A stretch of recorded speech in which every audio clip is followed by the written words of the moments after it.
It's time to hit the jackpot because you're listening to How to Bet, hosted by Daryl Sean and Sean Miller, breaking down betting into 4 categories to help you stay ahead of the game, sharing their thoughts, opinions, and analysis on how to bet it, where to bet it, and who to bet on.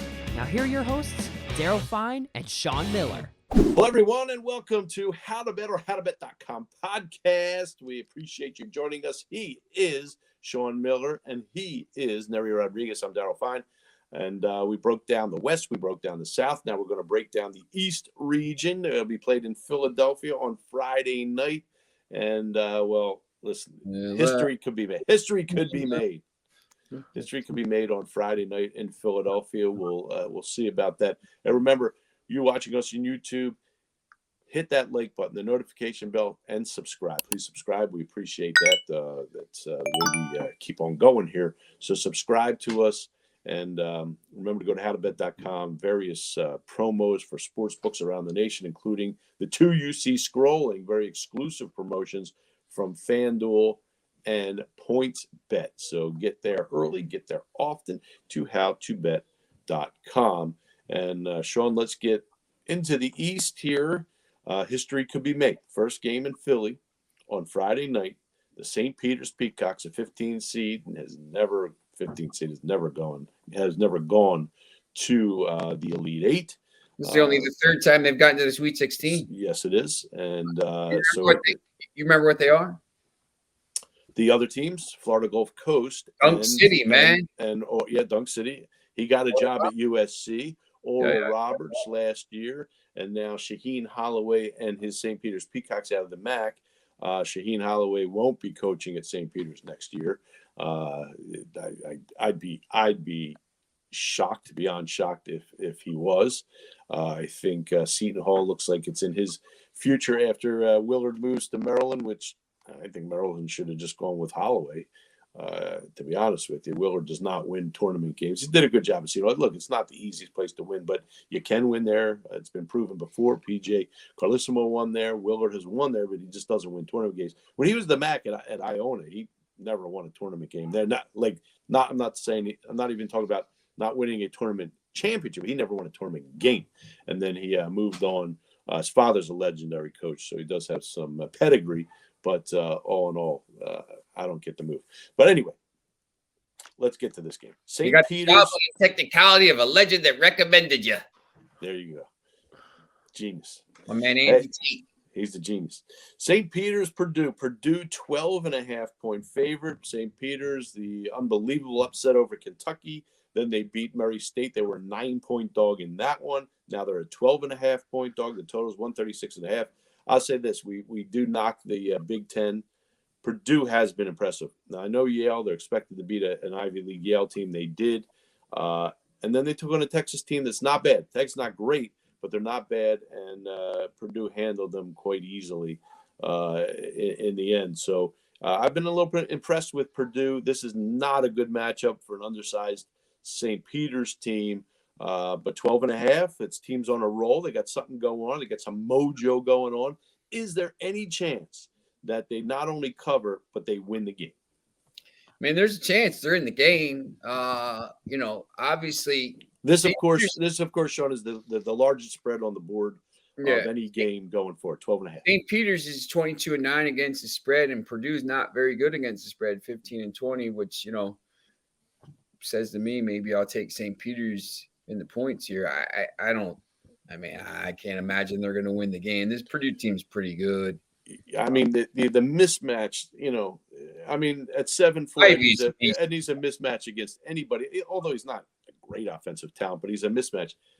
KC Nadefo for St. Peter's is 6'7" at most. He plays an undersized position. You have the Drame brothers that are a little taller, but they're not that kind of player. This is a mismatch here. They're going to have to do it from the outside. Jaden Ivey's really good. Really good player. St. Peter's will come defensively. That's what they do. They've always had trouble scoring until the tournament. But this is what they do. They play defense. So they'll figure something out, but I don't know that they can defend at 7'4" with their roster. I'm trying to you're trying to make a case for St. Peter's. I just don't. I don't think there's any chance they win the game. Purdue. I mean, not for nothing. Purdue's defense has been better than St. Peter's all year. Which is better teams. Purdue. I mean, they at times they do struggle defensively. At times,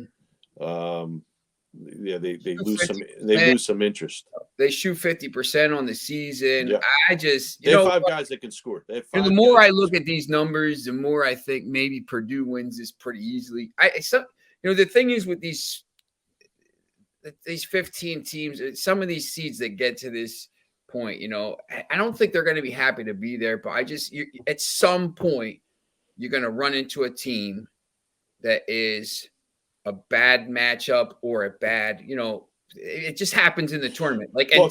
Kentucky on paper was a bad matchup, and they but what? So I can't make North Carolina or any of these teams you're gonna get it, in the runs, just watching North Carolina win titles. You get these games where you're like, man, this is a bad matchup, and they find a way to win because they're just more talented. But St. Peter's isn't as talented as these teams at some point. I can't make a case. I'm rooting for them. The more I think about it, the more I probably take Purdue minus 12.5. Yeah, I'm rooting for them, but I can't make a case. It's impossible to make a case. I don't love the number, to be honest. I mean, I think it's a lot of points. I would probably bet it down to I would probably take it at -9 or minus, something like that and put it in a parlay with somebody. But, I just think it's a lot of points. Yeah, it is a lot of points, but it is a hard case to make for St. Peter's. So their midnight might strike, but it'll be, again, I'll be rooting for them. They'll probably have more than the 50 fans they had in the first 2 rounds out at their game because it's in Philadelphia. It's a school that they had somebody to chip in and get the cheerleaders there. The cheerleaders weren't even there at first with the dance team or something, and they got a bus and got out to Indianapolis. Peacock and one of the other TV channels or something funded them. Anyway, let's move on to the next game, which could be the most intriguing game of the Sweet 16. Certainly, most intriguing game on Friday night. Again, these games in Philadelphia on Friday night. UNC, your boys, your Tar Heels against UCLA. UCLA is now 2.5-point favorite. The total is 141.5. This is a good ball game. This should be a great game. I was not impressed with UCLA against Akron. They did a much better job against St. Mary's. Much better job. Remember, this is a team that went far last year into the Final Four. UNC crushed Marquette. 95-63. They were up by 25 on Baylor, and then win that one. This is a good game. This is a really good game. I know who you like. Everybody knows who you like. Neri, who do you like? You know what? Honestly, UNC has been kind of easy money in this tournament. I mean, you gotta love them as an 8 seed. I'm still picking them versus UCLA. Yeah, I did well with UNC. I had them both games in this tournament so far. So, all right. So, I personally think UCLA wins this game. However, it could be just a buzzer beater type game, 2.5.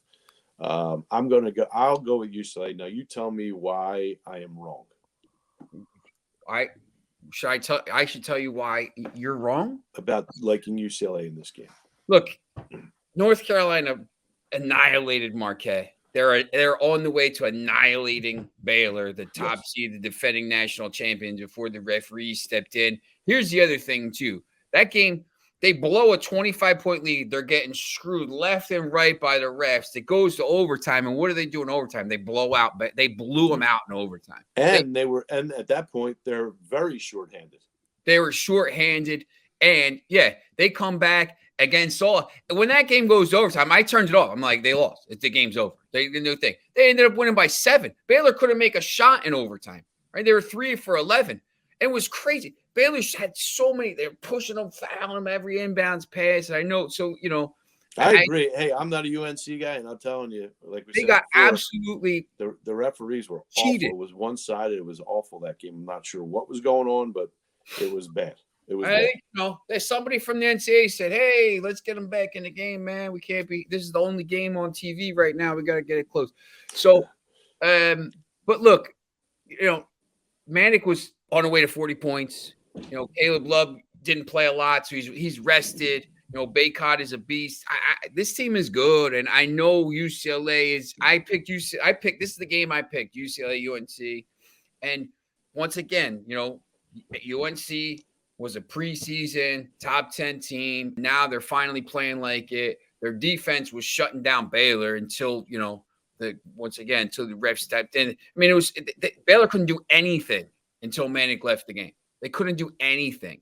Yeah, they went on quite a run after he left. Sure. UCLA, sometimes has a problem scoring. UNC's not going to have a problem scoring points. I mean, that's just something they do. So let's take a look at that 141.5. I think it goes over, and I do too. I think it goes over. Total over. Here's the thing too: if this goes over, it's just kind of the same as Arizona. If this goes over, North Carolina wins the game.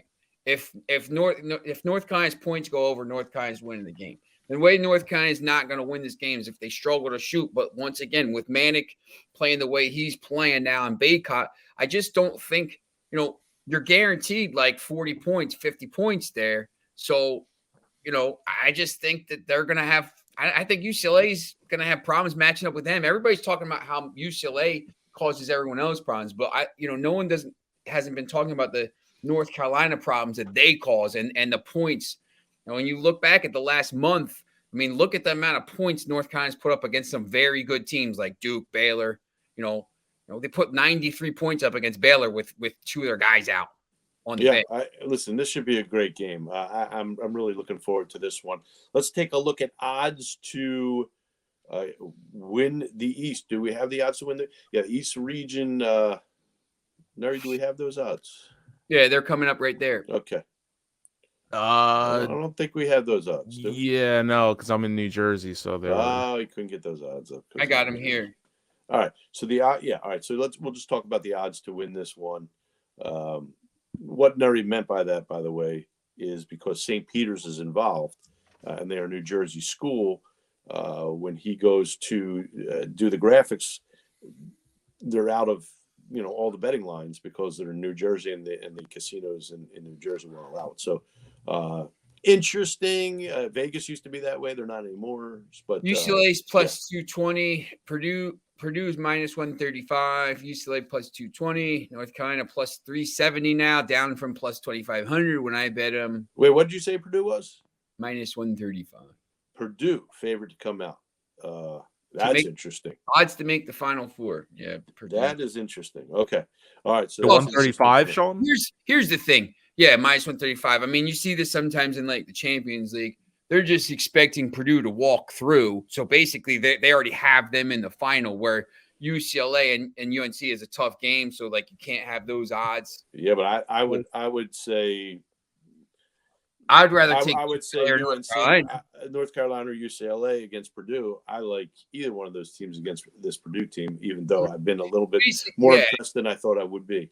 They're basically just these odds are just because they expect Purdue to be in the final. Like they don't know which of North Carolina or UCLA. It's still minus 135, I think, is not a good value there at all. Hey, remember, like us, hit that notification bell on YouTube and subscribe. Please subscribe.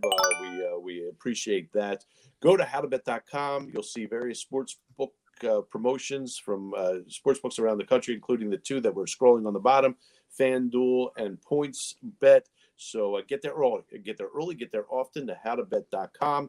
When we come back, we will finish this up with the Midwest region. That should also be a good one. There's potential for great Final Four. We'll be back after this. Go to HowToBet, HowToBet.com.